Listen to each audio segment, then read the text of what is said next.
everyone. Hello and happy end of July to you. Tina Brock here, your host for Into the Absurd, a virtually existential dinner conversation, coming to you today from the set of Christopher Durang's Betty's Summer Vacation, which you may remember from 2019.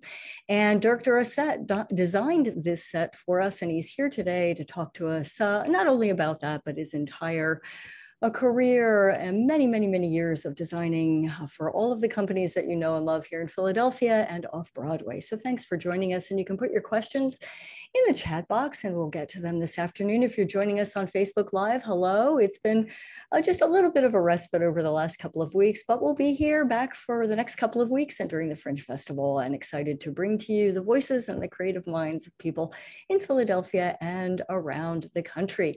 If you're not on the IRC's mailing list, we hope you'll head over to the IRC's website and join up. We send out, you don't want to miss any of our emails about who's coming up on the show. And you can also find us over on our YouTube channel at Idiopathic Ridiculopathy Consortium and also on podcast.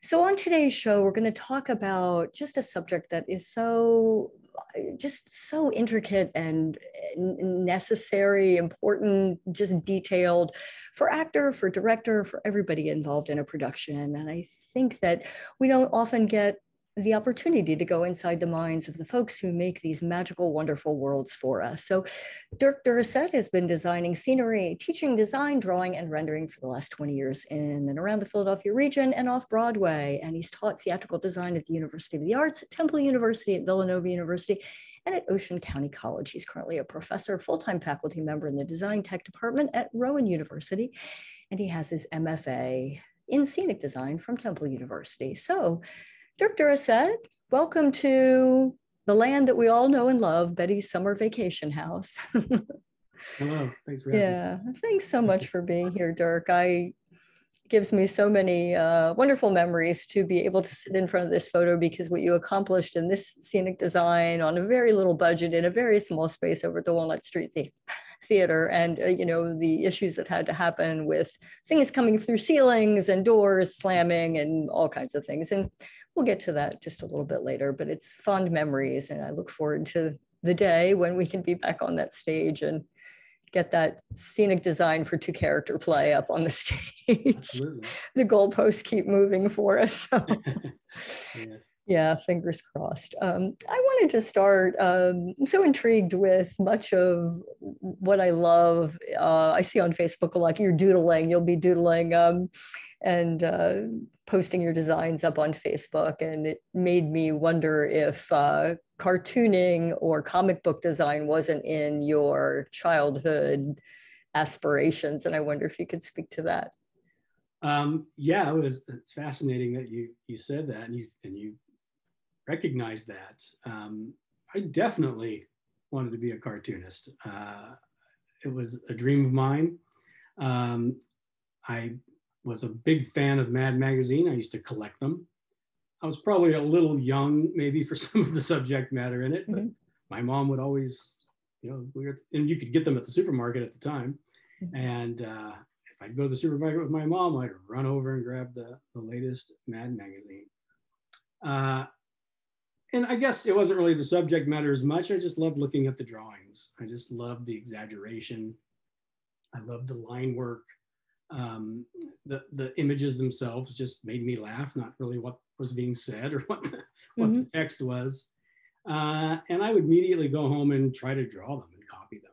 And, you know, for years, you know, as a kid, I spent a lot of time thinking about Jack Davis and Mark Drucker and Don Martin. I mean, you know, those were my childhood heroes.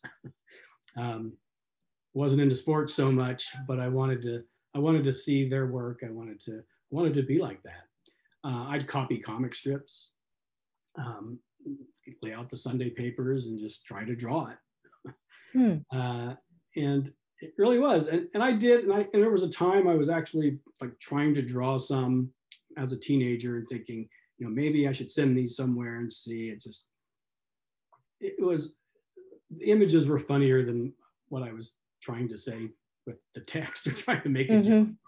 I just love the idea of the image, the funny image, and you know, I didn't pursue it, obviously, as I got older and got into high school, and I just stopped buying Mad magazines. But it was always there in the back of my mind. And it wasn't until, you know, I became an adult and I started looking at some of the ways that I designed and some of the ways that I draw.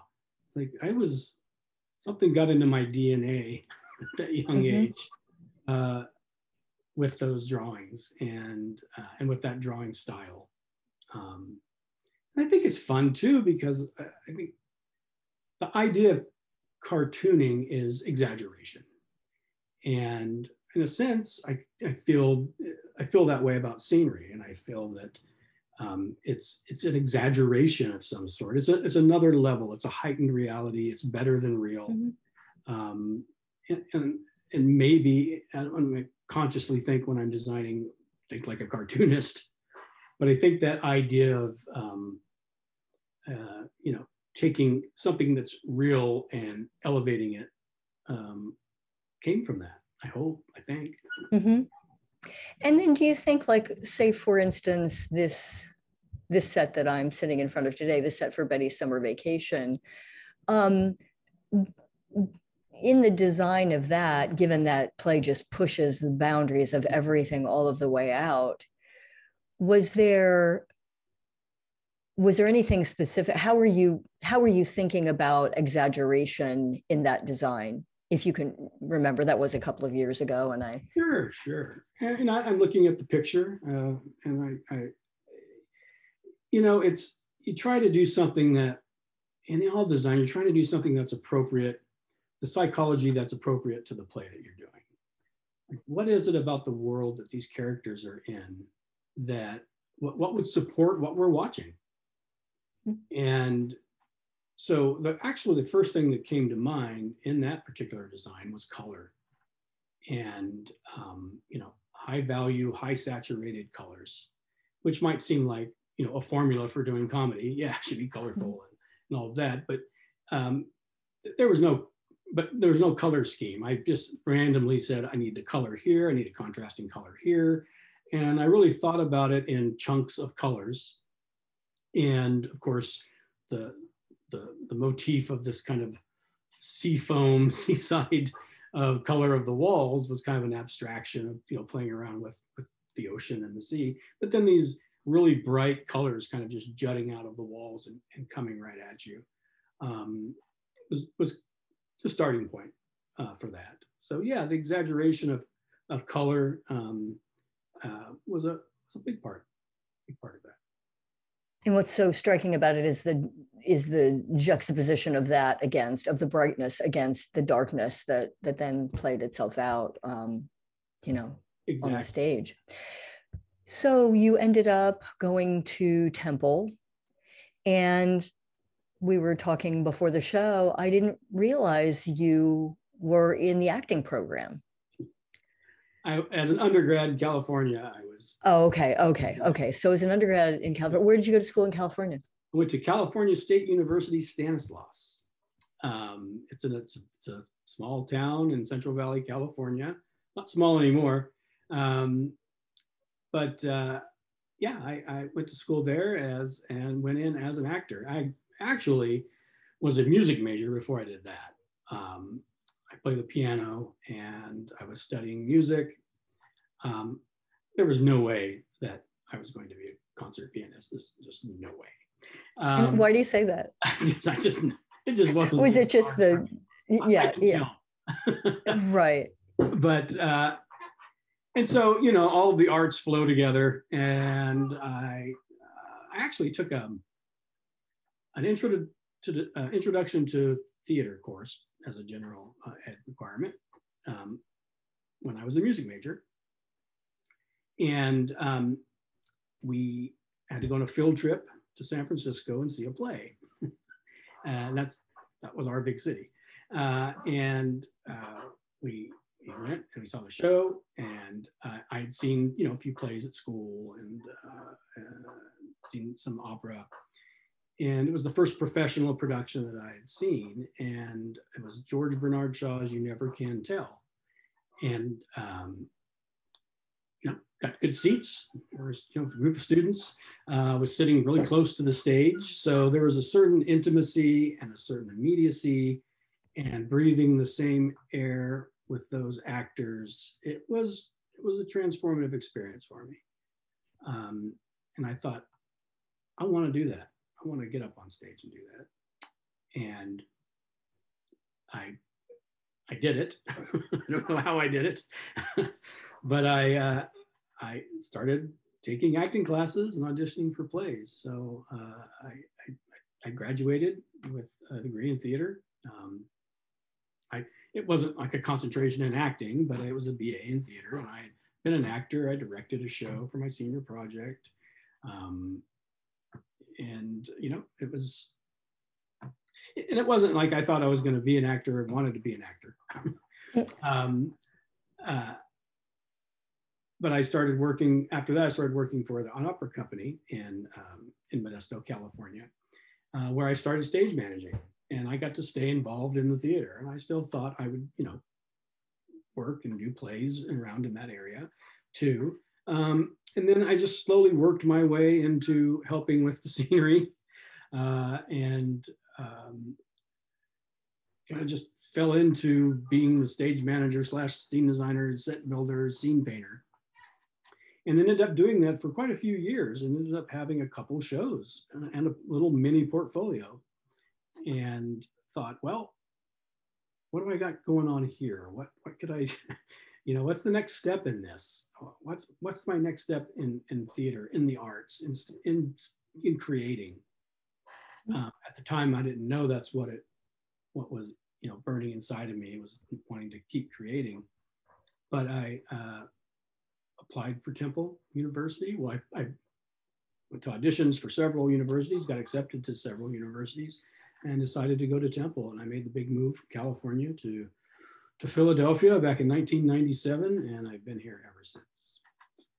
Wow, that seems like it's a night and day, right? Yeah. In terms of location or part of the country. Just a few years, I kind of found what felt right for me, and things have, and from that point on, things have happened and gone pretty well. And I'm glad I made all the choices that I made. At the time they didn't feel, maybe it wasn't right. What am I doing? Where am I going to be? But I look back on it all now, and it was a good choice. It sounds like you were really listening to to just where the river was taking you, as opposed to having a plan ahead of time. And that's true. I didn't have real big plans. I had maybe a 2-year plan each year. What's the next year going to? Well, the next 2 years going to be like. Well, the next 2 years after that going to be. Yeah, like. But isn't that so great? Because it just leaves you so open to your growth along the way, and just something unexpected that might be there that you just never even considered before. I think absolutely. I mean, I would have never, ever thought when I was acting that I would be doing this. But it was a natural extension of it. It just feels the same.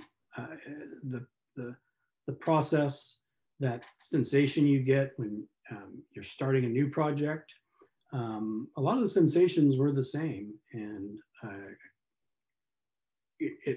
at first it felt foreign. Now it feels pretty good. Pretty right. Yeah. Well, the seeds of all of that are found in each part of the discipline, right? It's just a question of, you were speaking before the show about, the introversion, extroversion aspect of acting and how that comes together. And I think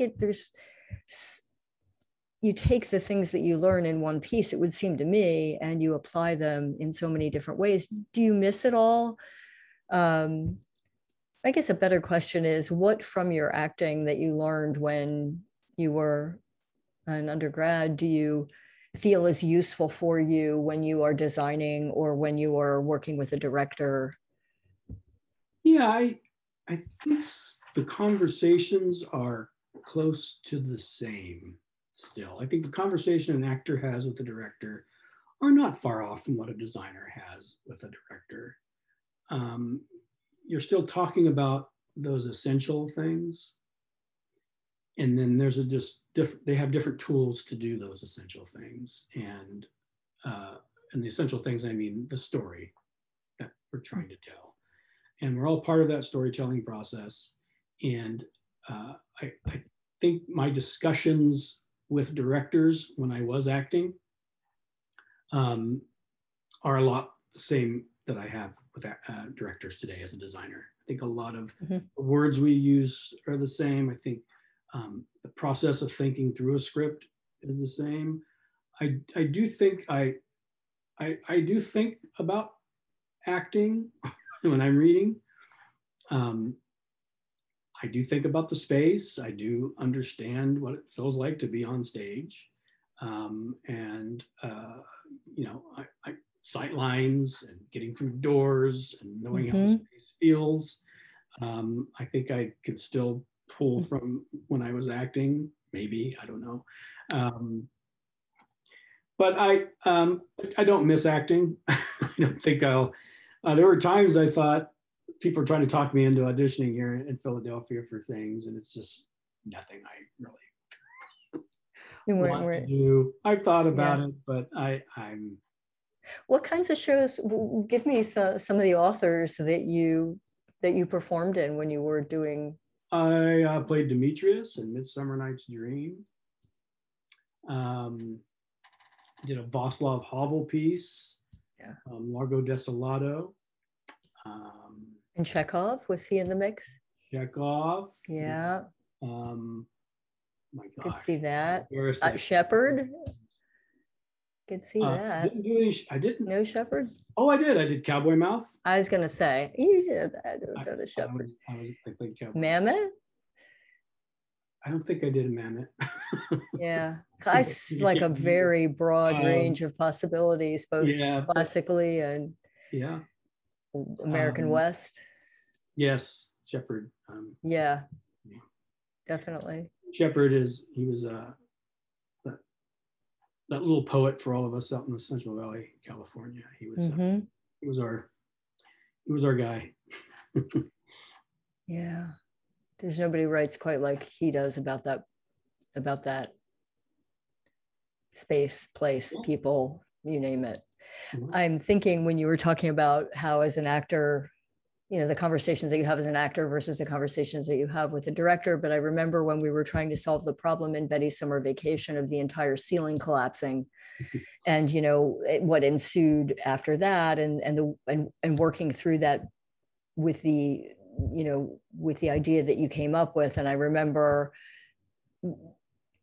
really understanding, even though I didn't know you were an actor at the time, thinking he really understands how this has got to work for the actor, because you have however many people jammed back there in a very small space and somebody's trying not to be seen and pulling on a rig and doing all these things. And I remember thinking, gosh, Dirk's either designed a lot of these, you know, low budget shows in small spaces or else he's quite an engineer, which we knew, but it now makes sense to me that, you know, and that's super helpful to understand what it's like to be out there, to have to make a change, to walk underneath a space, to be 7 people in a foot, you know, and also have to create a space where there were just so many slamming doors all the time. Yes. To be able to. It was quite cramped, I remember. Well, and that little window, the seat, which I love, the ship wheel window that the blue's coming through right now. I think it's that window that we had to, we just had to crawl underneath to make sure that, you know, which is just all part of the fun. It's just all part of the fun. Right. Yeah. And, you know, sometimes those confines help a design, you know, if you know, I think, well, for myself, I like to have confines. And I don't mean like solving a problem or like I like a problem space. I just like to know that I can't do a certain thing.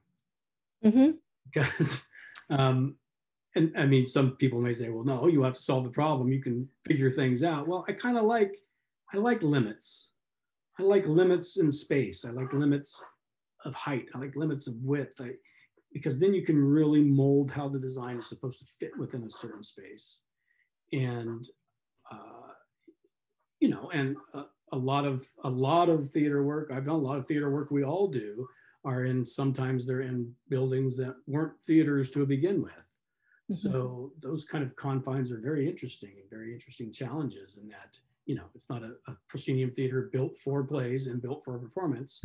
We're in converted buildings of some sort a lot of the time. And I really feel like, you know, that's a good thing. I like being told, this is what the amount of space you have, you can't do this. I like that. Mm-hmm. Sounds weird, but it reminds me of what the filmmaker Wes Anderson talking about. You know, he worked for so many years with just these very limited budgets and how he's working, and then all of a sudden he got, you know, a huge amount of money, of studio money, to make another film, and it was almost like it went haywire. You know, it just he's like, we don't work in this kind of, you know, this kind of world. I mean, are there, do you work differently with a large budget than you do a small budget, just in terms of how, is it pretty much the same process? It's just you have X amount of dollars here in this space versus large budget scares me, and I'm not a minimalist at heart. I may seem like one to some people. It's just more money, more problems, I guess, sometimes. Sure, I love to have a big budget show. I love being able to have a show where you can design, but not for the sake of designing. I think you can over design. I think there's something called designer greed. I think you can get away from the story just because you can. You can design big, so go ahead and design big. You know, I kind of feel like my job as a designer is to disappear. Like Dirk disappears, I'm gone. It's the work that's up there. And I think the best compliment I ever got, someone at the end of the show said, "Oh, did you do this set?" And I said, "Yeah." And they said, "Well, I have to tell you, after about 10 minutes, I forgot it was there." And you're like, "Hooray. Yeah. We did it." I did my job. What, do you remember the show? Yeah, I think it was Chicago. I think I did a production in Chicago at Villanova almost 20 years ago, I'm sure. So do you feel like that comment was that it's so well integrated in the storytelling and the actors were so comfortable on it, and it just became one with the story and the set? The context of the compliment was that. I hope. Yeah. No, it was that. It was like, you know what? It just, hopefully it fits so well that you forget it's there. And I know, you know, some people like big Broadway spectacle. Some people want the scenery to interact with them maybe on a different level than some scenic designs do. But you know, if it's psychologically fitting with the story that you're watching, then it should disappear, I think. I think that's how it works. It integrates, right? If there's no trouble, like for the actors, if there isn't any difficulty getting through, getting over, getting under, beside it, if they look comfortable in it, if their personalities reflect it, then sure, I would say I'm sitting in Betty's summer vacation house right now, you know? And then any exaggeration, anything better than real that's coming out of the scenery fits with that. So you're like, there was opposing forces going on with Betty's. It was dark comedy. The set was very comedic, I guess. Fit a comedy in its high saturation of colors. But it's not a real space, you know. It's maybe there. Yeah, I mean, do you find lawn furniture in your space? But remember how we came to that decision, which actually ended up, I think, really kind of working is that, you know, yes, a couch should be there, but for practical application, right, we just didn't have it. But it then set up this whole other joke of when Mrs. Seismograph has way too much to drink and that thing moves, it rocks back and forth. So it then fed right into the comedy of it. Yeah, and so much fun to play on. That's the thing as an actor, like when you feel at home on the set and you feel like you own it, it really, I mean, so many words have been written towards the actors, you know, feeling at home and feeling comfortable in there, but it really is a thing. Yeah, absolutely. That, you know, you can trust it, sure. that it's going to be there. And yeah. A lot in what goes on with that too is, and especially in this show, is making pictures for the audience. And when you make those pictures, hopefully that work, looking at it from this side out, the actor will feel good because they know that they're in that. When you open that door and there's someone, you know, here up left, there's someone down right, that picture that you make looks good from the audience, but it also feels good with the actor. What is opening night like for you? Or have you solved problems hopefully by then? I mean, are you nervous? No. Actually never really felt. You probably don't get nervous though, do you? The only time I get nervous is maybe the first time I show it to the director. Some of those initial ideas. And it's not nervous, it's just like, yeah, uncertain. Anxious. Yeah, do I know? Right. Anxious. Yeah. Sure. In the right direction and things. Yeah, anxious. Yeah. Better than. I'm notorious about not going to opening nights sometimes. Oh yeah, and why is that? I don't know. I just is it like the guy that, you know, or it's my child up there on stage and I don't want to, is it a little bit of that? No, it's not. No? I just feel like you've done your work. Yeah, I feel like I need to disappear. Oh, interesting. I'm just like I'm gone. I'm out of here. I did it. Wow. I'm on the stage in some way. Yeah. My work is on the stage. And I do. I mean, I think I went to opening night for that show. Yeah. I think I remember you being there. Yeah. And I do go to opening nights. It's just sometimes. I know. I hear you. I'm just tired. Yeah. Well. And sometimes I've seen the show so many times. There have been times opening nights that at the end of it, I thought, I just watched a completely different show than what I thought. Really? Well, I find something new in it. And it's like, and I'll just secretly say to myself, I should have done it. Oh, well, now, sometimes it happens. Does that have to do with how the actors are telling the story in the space you created? Yeah, and the audience. Oh. I think being in an audience, you think about it differently. Mm-hmm. That little experience about being with other people and you're sensing their energy and you're picking up on things that, you know, you've seen the play so many times, you've read it so many times, you've been working on it for so long, and like, what are they laughing about? Or wow, I'd never got that line until I heard the audience's reaction towards it. So yeah, there only a few times in my career has it happened, but there have been some shows I thought, I don't know if that was right. It was right. We felt that fine, but I just saw it in a completely different way. That's yeah, I could.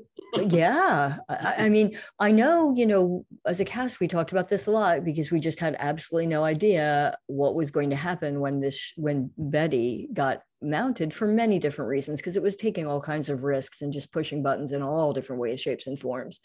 So that was clearly a case of stepping out on the high dive and just, you know, do the trick and then see whether the pool of water is there or not, you know. And it was different every night too. But I did feel consistently like the set was just always like that was one of the constants that was just really important to being able to play that show the same way and have a different response every night, having things constant. Right, sure. Absolutely. And so many tricks that worked. Right. You know, over the last, you know, since you've been teaching quite for so many different universities over the years, is there an aspect of what's changed in sort of scenic design, whether it be projections or media, or that you feel is been a good addition to the scenic design discussion? Yeah, of course, technology and the way we visualize things now and the way that we create designs now, the technology is rapidly changing, obviously, the last 20 years. And so, well, I was trained everything by hand. Drafting, paint elevations, making model, everything you did with your hands. And 80%, no, 90% of my graduate education was drawing, drafting, doing things by hand. Of course, we're moving away from that, obviously. Well, we moved away almost completely from that. And I've been like teaching as this has been evolving and trying to keep up with it myself. And I think the biggest challenge, not challenge, I think I'm doing a fairly good job at is teaching what's essential about design. And as the tools around us change, you still have that essential way of thinking about theater, storytelling, the design elements, the principles of design, composition. That's the essential thing. That's the through line over the last 20 years that I've been doing this. And then Vectorworks and AutoCAD and SketchUp and Photoshop and Procreate and all of the technical tools to do this are swirling around this thing that you're trying to keep essential, and you're trying to teach that one thing because it's going to continue to change. And I think it's good. I think it helps. It's unlocking and unleashing in students better ways to think about design if they have tools that can help them get there. So not being able to draw isn't a barrier to being a costume designer or a scene designer. Because I don't think, that's not essential. It's essential. It's essential for me, and that's another story. But it's if you can still understand your part in the storytelling process, that is most essential. Then all of these other tools that are wrapped around it, that's great. That's great. I think it's a good thing, and not being able to have a facility with some type of art instrument can keep you from creating and designing for the theater. So I've kind of seen that as a way to keep thinking about design, keep moving forward with it. I did things by hand for so long, and I still do things by hand because that's how I think. For me, drawing is thinking. The process of drawing the lines and doing the perspective and shading the chiaroscuro, that for me, that's designing. So it's really hard to teach that as a design process these days. It's almost unnecessary in some ways, just because they're going to go right to Vectorworks and Photoshop, and that's the tools they're all being taught. And yeah, I still teach drawing. You still have it? Still do it by hand. I still think you should learn it by hand at least a semester, and then we can go and have fun with Photoshop and everything. But for the reason you pointed out, right? For you, it's a way of thinking through an idea or a concept, and in a way that, maybe reading a book that's bound as opposed to reading something on a computer, Kindle, reading a paper, Who knows what it's firing up in the brain? Do you see a difference in sort of the students that are coming in? Have you over the years seen sort of differences in maybe the background or the skills? Are they different now? Are you getting more, computer savvy people? Yeah. A lot of students are still open to doing it by hand and learning to draw and paint by hand. They're still very open to it. I think when you're young and you're thinking about designing in the theater, I think it does matter how you start off. I think I have seen students who have had, there's a program called SketchUp, and any scene designers out there and lighting designers know what this is. It's a very quick, easy to use and efficient 3D modeling program. It used to be free. It was created by Google. And I do feel I can tell if a student has designed something with just a computer or if they started it by hand. There is a certain type of computer thinking I've seen throughout the years. There is a certain amount of problem solving, maybe letting the machine do a little problem solving for you, which is fine. It's what they're there for. And yes, I do see, I see that. Some of the software that is used is, students can't get their hands on. Some of it's just too expensive. Some of it's, it costs money to have a laptop and software. It's a lot cheaper to get a pencil and paper and explore your ideas that way. So I see all kinds, actually. I obviously, there are more students coming in with playing around with SketchUp and doing things on the computer. I do think it changes the way they think about design a little bit. I mean, when you're drawing initially for a design, does it take you to places in your mind that intersect with character and the use of the space? That, I mean, which is not to say that couldn't happen when you're using a computer program, but I wonder if that act of drawing it out, ignites some kind of feeling that is dimensional in its, in the emotional color that it and the ideas that it might give you for further vetting out that idea. Yes, drawing by hand slows my brain down. Mm-hmm. And, when you're playing around on the computer and you're playing with SketchUp or you're modeling in Vectorworks, you can go real fast and things happen fast. Like, oh, there's the archway that I wanted. Click, click, click. Now let's move on to the doors. Click, click, click. There's my door. I pull one off. I find one online, and you're drawing it by hand. You have to slow down a little bit. You have to draw that door, and then you think about the door, and you think about, well, that's a boring Home Depot looking door. Is that door right for this world? There's like a conversation I'm having with myself. I'm talking to myself as I'm doing it. Mm-hmm. And then I can do the arc, and I say, and then I can erase it and make it a little more dramatic, or maybe now it's a Gothic arch. So for me, that's what I meant by drawing is designing. It doesn't immediately give me gratification and here's your design. You did it in 5 minutes. Look at it. Mm-hmm. And it's very exact. It works and changes, so.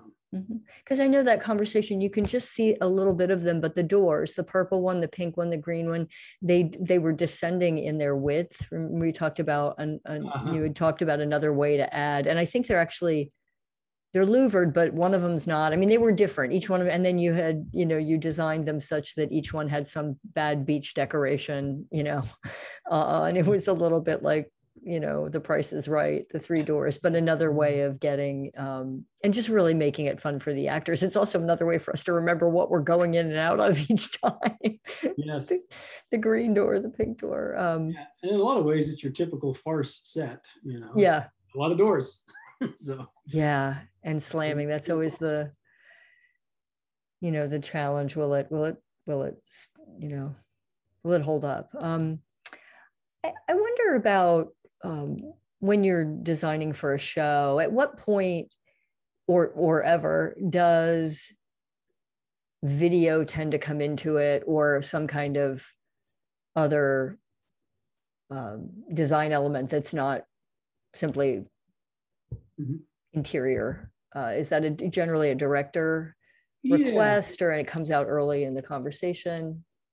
Yeah, hopefully things like projections, or specific sound. Is it live sound? Is it sound effects? Where are they coming from? Hopefully that stuff is, as I know when I'm going into design, is there. Some shows I've designed, and I thought, someone's probably going to mention projections at this point. Right. It's not something you're going to add in at the end, because it's probably the main. Do you enjoy working with projections? Yeah, I have a interesting relationship with them. I feel like, first of all, it's just hard for me to do that. I think if I've done many shows with projections, and it's like, is the set going to be a giant projection screen itself? Is there an element on the wall that we're projecting on? Is the projection screen apart from the world that we're in? And I'm also very ignorant about it. I know the basics of it and what you need to do with it. So I feel like I play well with projections. I feel like if it's going to be a part of what we're going to do, and the director wants to do it, we've got good people doing it, I'm all for it. And it's the new design. It's the new, it's its own animal now, and it's gotten so far away from me in its technical aspects that it's pure aesthetics for me. It's like, how I don't want to hear any technical stuff because I don't understand it. But how is it going to move our story? The story forward, yeah. How is it going to be? How am I integrating that? Do you even need me? Is it? So it's an intriguing aspect. I've done it many times, and I hope to work with them again. And in the program that you're teaching in the media and design program at Rowan, how has the last year of, that's a short period of time to integrate anything, but let me phrase it. Do you think that the last year of experimentation on Zoom and whatnot is going to feed its way into classes, to studies and teaching how to use this virtual platform, or I guess, how do you feel about that? We used it very well last year. We had some great productions on Zoom. We actually did one dance piece where there were separate dancers that were filmed each evening, and then it was put together and edited, and then of course shown virtually. I don't know. I think every one of our faculty members had different opinions about all of this and how it could be integrated. As you might imagine, at first, everybody was like, this is terrible. We shouldn't do this. We shouldn't do anything on Zoom. And, it just became the reality that to keep us working and thinking and creating, we use this platform and we're going to do it. And it is what it is. And I don't know. I don't feel like our faculty, and I don't feel like, or even myself, I don't feel like we are going to be using Zoom in that way as of right now. I don't feel that way. I don't. We're looking ahead, and we're not looking towards doing much on this platform. I think there'll be space for it. I think there will be room set aside for those who want to explore it, faculty or students. I know teaching on it, I actually felt like I became pretty adept on how to use this. Of course, nothing beats them in the classroom with me using the tools. But I, just how to use the technology and share the screen and set up my webcam and all of that. I started to get really good at it. Mm-hmm. And I, who knows, maybe at some point in the future, we'll be offering, if you could do that sort of thing, you could be offering it to students that are away or, Yeah, well, and it's also to connect with students in other countries. Or I have a friend that teaches fashion, fashion illustration, and mm-hmm.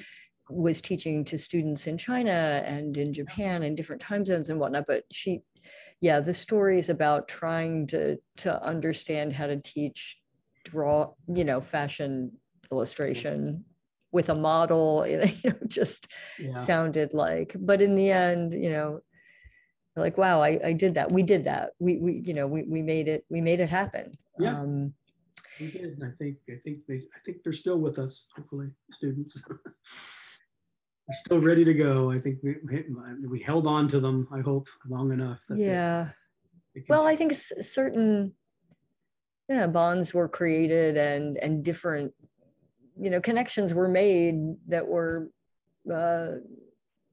born out of the necessity of what had to happen, and they'll be studying it for a long time. Mm-hmm.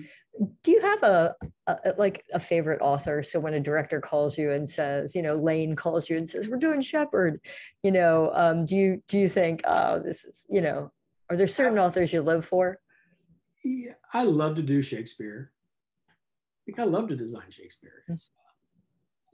But I was very excited when Lane asked me about Shepherd, I have to admit. Yeah. I haven't gotten to design a Shepherd. And it was, I was pretty happy about that. And I really jumped straight into it. I really felt in some ways, I connected with those people and that lifestyle and that way of talking, mm-hmm. Not too foreign from, my realm. I don't have any really specific playwrights that I, particularly like or think I wish someone would do a Mamet or. Yeah. I do love Pinter. Mm-hmm. Pinter's works. I can see that being a fit for, not that you're a minimalist designer, but I could see that the extraordinary challenges in designing, say, Beckett or, Pinter. Yeah. Although not as. But yeah, I'd love to do one day, a real big budget glass menagerie. That's always been. Mm-hmm. Do you like the sort of real, like, Tennessee Williams interior? It seemed to me like you would, like that would be right up your alley, doing a streetcar or doing a. Yes. Yeah. I guess I would. That is one thing I would advertise. Mm-hmm. Someone asked me to do an epic Tennessee Williams. Yeah. Well, the one I'm hoping with, what's that? The space is just so poetic. The space is, it's not real. Mm-hmm. Even though Tennessee Williams tells you it's not real, but as an audience member, you come in and you're looking at something you think is real, but it's pure physical poetry, Mm-hmm.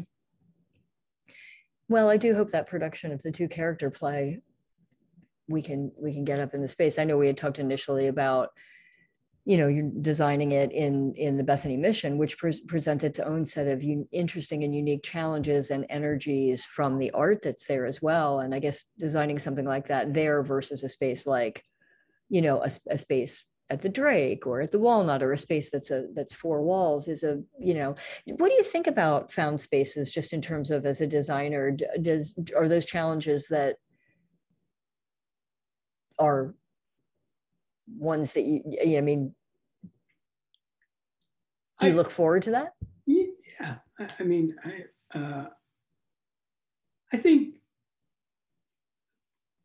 if it doesn't bug me, the thing that I think becomes an issue sometimes is I wonder why a specific play was chosen for this specific venue. Yeah. Mm-hmm. Doing it in a found space, we can make theater anywhere. And just, there's sometimes it's like, well, this play calls for something that you can't. Like two-character play. They're in a rundown roadhouse somewhere because they're on their 59th tour of the play that no one's showing up to. Right. You know, and so, I can see that if you walk into a pretty pristine setting, right. And then you got to try to pull it back from there. Yeah. Or how the company wants to integrate. Sometimes you're in a space, it's like, well, this is the space we have, but let's not say we're in this space at all. Like, we're going to put masking up, and we're like, we want to hide the fact in the theater. Or do you integrate the space? So I think, I just think all those choices that are made in relation to the space that, someone's going to be in will help facilitate it, make it work for everybody. Have you interest in designing for opera? I mean, like, continue, as your design life goes on? I've designed a lot of operas for universities. In fact, one of my first jobs out of grad school, I started designing for Temple Opera and did quite a number of shows with them. And then I met a director at Temple University who eventually went on to University of Memphis and then Lawrence University. And I've gone to both of those universities, kind of following him around, and have designed operas there also. And then, of course, the very first show I ever designed was an opera, small scale. I love designing for opera. Just love it. For me, you're designing music in a lot of ways. So, yes, there's a story there. Yes, there's a setting that needs to be appropriate to the story that we're watching on stage. But you're designing music. You're really trying to, there's that other magical, hard to do, maybe never able to do realm of how do you make the design integrate with music? It's a mystery, and I don't know if I've ever achieved it, but I like trying. And so the task is a little bit, well, you're still integrating for the story and the story that the singers are telling, but is it, I guess, slightly different because their actions and the way that they move through that space is very different?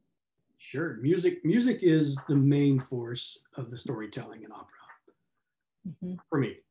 Like, the music is another set of dialogue. It's another theme of the story. It's not just people singing a story. The music is part of the story. So, I spent a lot of time listening to an opera before I'd design it, maybe not even really understanding the story yet, or reading a synopsis and just listening to the music. Like, what's this music saying? What's it doing?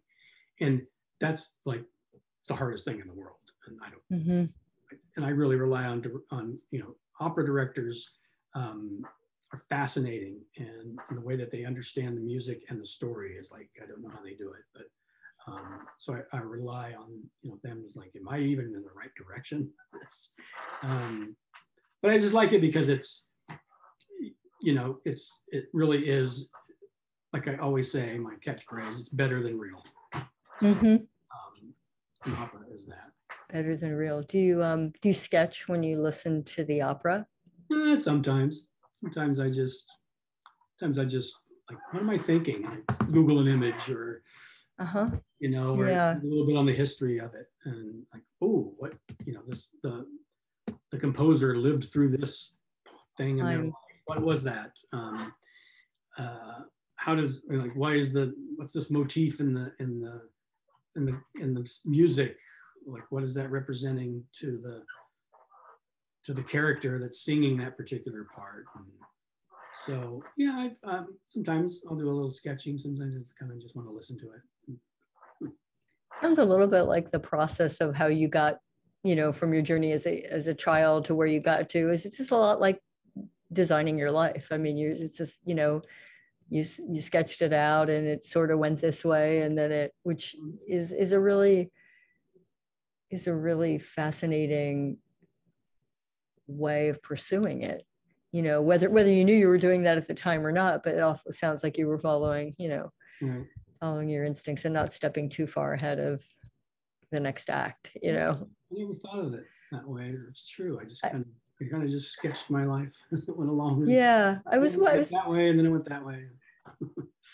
Yeah, I think that's so great. I forget what I was reading the other day. It was something where they talked to people. If your 40-year-old self could talk back to your 40-year-old self could talk back to your 20-year-old self, what advice would you give it? And they talked to entrepreneurs and, you know, people running companies of all different sizes, shapes, and forms. And one of the big themes that came out was to not plan so much, or to be willing to take that plan and be flexible. If the river goes a different direction, and to not be afraid of that, to think that the plan isn't going to necessarily deliver you to the, you know, the destination that you're hoping. And it was kind of a theme that kept coming up from so many people along the way. So yeah, that's true. I think that's what I did. I think I just kept it flexible. Like, yeah, things can change. Things can morph into other things. Just let it happen, you know. And allow because they were, you know, speaking a lot about just like letting the space for the creativity to kind of perhaps the better solution to the situation to bubble up. And sometimes when you're just single-handedly on that road and to wherever you think you're going, you're not, you know, Well, Dirk, it's been just really my pleasure to talk to you and to catch up with you, hear about your work, and I hope that I hope there's plans for Lane's, and I keep saying Lane Savadov of EgoPo Classic Theatre. I hope that your production is, because where were you in the process when the pandemic happened? Oh, the set was built and loaded in. And you had some run, right? You were close. Yes, we had a designer run. There was still a ways to go, but the set had been loaded in. There was still painting and set dressing to take place. And this is Shepard's Curse of the Starving class. And then it shut down. Everything shut down, literally a couple days, and we knew it. So the designer run was kind of in a way a farewell, but also we did. You probably thought you were coming back pretty quickly, right? And hopefully we're going to come back with it. Yes. I hope so. Me too. Yeah, that must have been a hard night, and particularly since we had no idea of knowing what we know now. So, you know, thinking that maybe it was just a short hiatus. And well, I hope that's the case. I certainly want to see your work, and I hope that as theatrical goalposts keep changing on us, that Tennessee Williams, the two-character play, can happen at a time when you're available and we're available and the space exists, and we can make it happen. I'm ready. Yeah, me too. John Zach and I keep talking about it. We're like, it keeps moving a little bit further out, but the time will present itself and we'll make it happen. And until then, I look forward to seeing your work. Best of luck with studies and activity over at Rowan and all the freelance projects that you're working on. And thanks for all that you're doing for Philadelphia Theater. Thank you. Yeah, take care. All right, thanks. And thanks to everybody for being with us. So nice of you to join us back here at the table after our hiatus. We will be back next week, and I'm going to tell you who's going to be on. It's Lisa Grunberger. She's an author. She's a Pushcart nominee, and she is a Temple University professor. Her work has appeared in a variety of publications, including the New York Times. She has a play about motherhood, infertility, assisted reproductive technologies called Almost Pregnant, and it is currently under artistic development at Squeaky Bicycle Theater Company in New York City, and is published by Smith Scripps. She teaches narrative medicine and yoga and writing at the Lewis Katz School of Medicine. And when she's not being a mom, a professor, and a poet, she teaches yoga and writing workshops at the Healing Arts Center in Philadelphia. And she's currently working on her memoir entitled Spit, a Jewish adopted woman's reckoning with her refugee origins. So I hope that you'll join us when Dr. Lisa Grunberger joins us on next week's show. Wishing you all a very, very happy and relaxing week ahead. And we hope to see you at the table next Saturday, August the 7th, with Dr. Lisa Grunberger. Have a great week ahead.